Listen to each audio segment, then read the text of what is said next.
Now here we go. Now things are starting to happen. Now that we have the direct pinned down to a set time at the end of the month, the leaks begin to flow. So good morning, Mario, and good morning, Switch fans. Hope you're all doing awesome. What's up with you? Let me know in the comments down below. Hit that like button and let's dish. All right, we got a lot of juicy details today, including some big wins for the Big N and a big game that people have been wanting for a while now, I think. You'll have to remind me and let me know. But let's kick it off with the newest free game on Switch. All right, free game trial, I should say. This is their really paltry attempt to do a Game Pass. They've got Stardew Valley for free from today until June 20th. You got a week to play the game, and it's the full game, so you can go and get as far as you want, and then you can buy the game and continue your save. I do like these game trials, and the fact that they're just included with Switch Online, no higher tier or anything.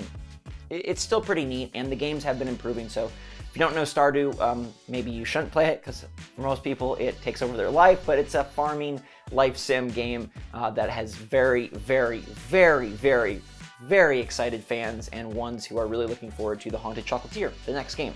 Speaking of next games, Monster Hunter Rise Sunbreak is coming out at the end of the month.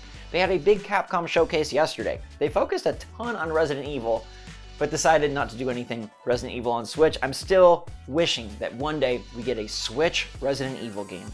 One day, like a dedicated one. But in the meantime, you can play Monster Hunter Rise Sunbreak today, because they did do something cool for Switch, which is drop a demo for the big expansion. Now in this demo, you can play single player, you can play multiplayer, and you can play in the new jungle region, which is reintroduced from the second generation of Monster Hunter, fight off some big baddies, and get ready for a bunch of updates, because not only is this DLC, but then they have like DLC for the DLC, because Capcom just, they crush it. I think they're one of, if not the best third-party publishers. Like, while EA is kind of gone, and Ubisoft is definitely gone, Capcom has risen the ranks, and they've delivered classics, they've delivered smart remakes, they've delivered great new games.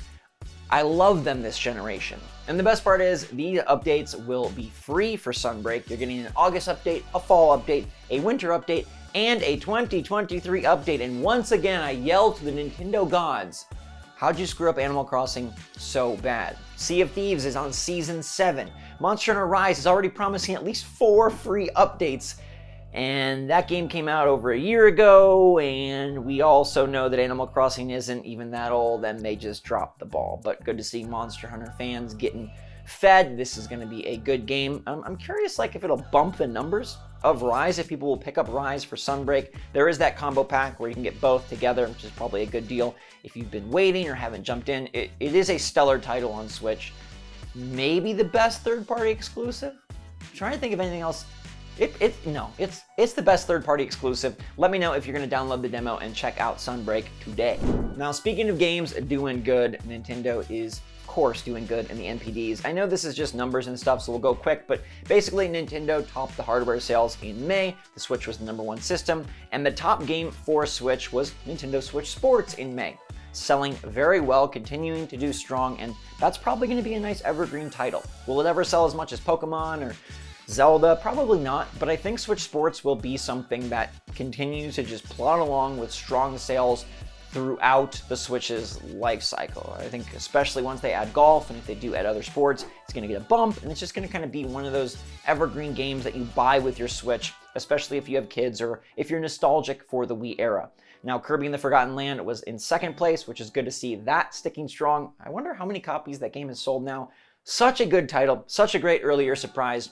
But now it's time for the surprise that Emily Rogers has just broken. Now, Emily Rogers is a very reliable source, and she only talks when she knows what she's talking about.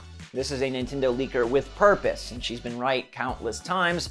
Does have 1 or 2 black marks on her record, but in general, she's one of the most reliable leakers. And her information today comes to talk about a big game that I fully expect to see at the Nintendo Direct at the end of the month. This one has apparently been done for a year. Nintendo, they're the kings of this.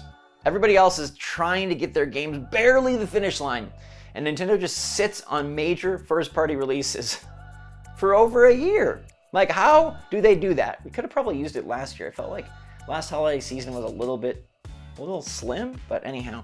Emily Rogers says that the next mainline Fire Emblem game is coming, and I fully believe this will be a substantial chunk of the June Direct. If you're a fan of Fire Emblem, great news. If you're not, maybe not great news, but let's dive into the game. All right, she says it's a collaboration between Intelligent Systems, Koei Tecmo, and Gust. Now, Gust is assisting with the visuals and graphics, and she says the graphics are an improvement over Three Houses, which I think people thought looked pretty nice, so that's a win. Apparently, this was intended as an anniversary game to celebrate the 30th anniversary of Fire Emblem, but then plans got changed, or I don't know, because it's not like development was impeded. She says the game has been done for over a year. Again, why don't they just put these things out? The main character is the offspring of a dragon. Mama is a dragon. Always going to be a good time when Mama's a dragon. Apparently, the main character has strange red and blue hair. Obviously, some interesting magic or mischievousness going on there. The new gimmick is emblems, all right, which allows players to summon Fire Emblem characters from the past. Now, this sounds like a really cool deal, and it makes a lot of sense because it kind of reminds you of like Fire Emblem Heroes. It's also reminiscent of the way you'd scan an amiibo for Fire Emblem Fates, so it's sort of like the evolution, the next step for Fire Emblem in terms of summoning these characters and adding firepower from the past to your squad.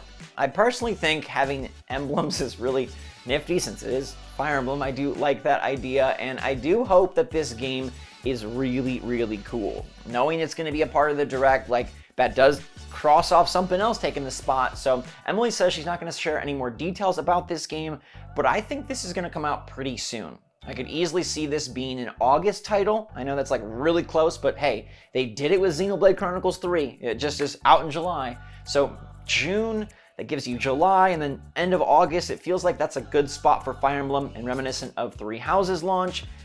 I do think it'll be big.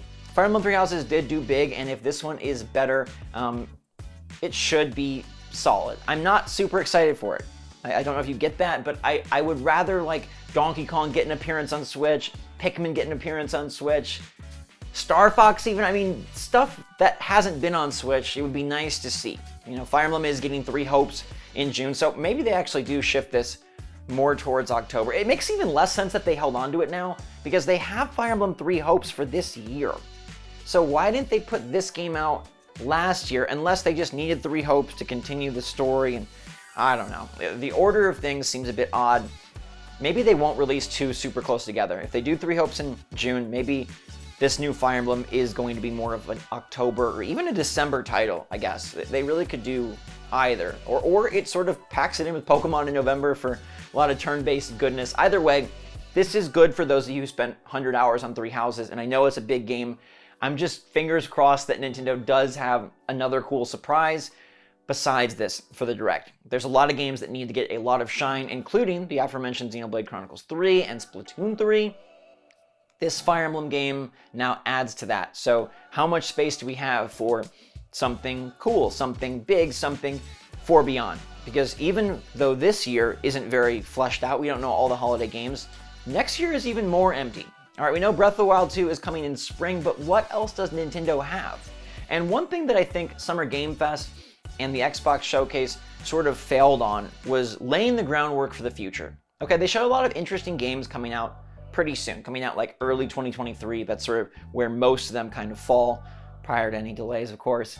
But what after that? Like, what's the big game you're excited for holiday 2023 or 2024? And Nintendo really only has Metroid Prime 4 way off there in the distance. I guess they could show that, but I'd also love to know what else is Nintendo planning next? Like, what's the next big thing to get excited for? Obviously Breath of the Wild 2, but like, is there a Mario Odyssey 2? Is there a big new, I don't know, 2D Mario, a Pikmin, a Donkey Kong? Like, show us what else is going on. Maybe your next big thing, what else do you have? Which ties directly into the poll for today, where I asked if you prefer to see only gameplay at the June Nintendo Direct, or if you'd like some juicy CGI trailer teases for 2024-2025 games, like something way out there to get really amped for. And 68% of you said you just want gameplay, which I understand, because for years that's what I wanted as well.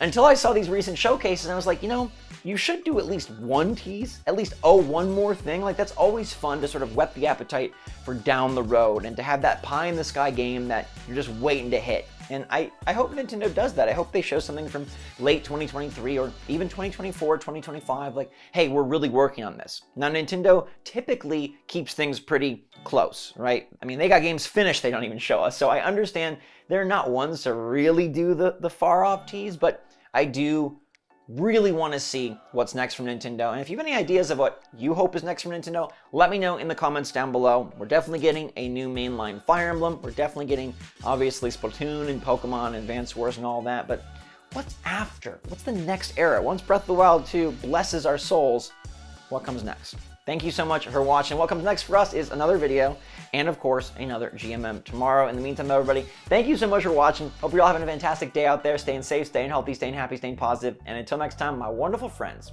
SwitchForce out.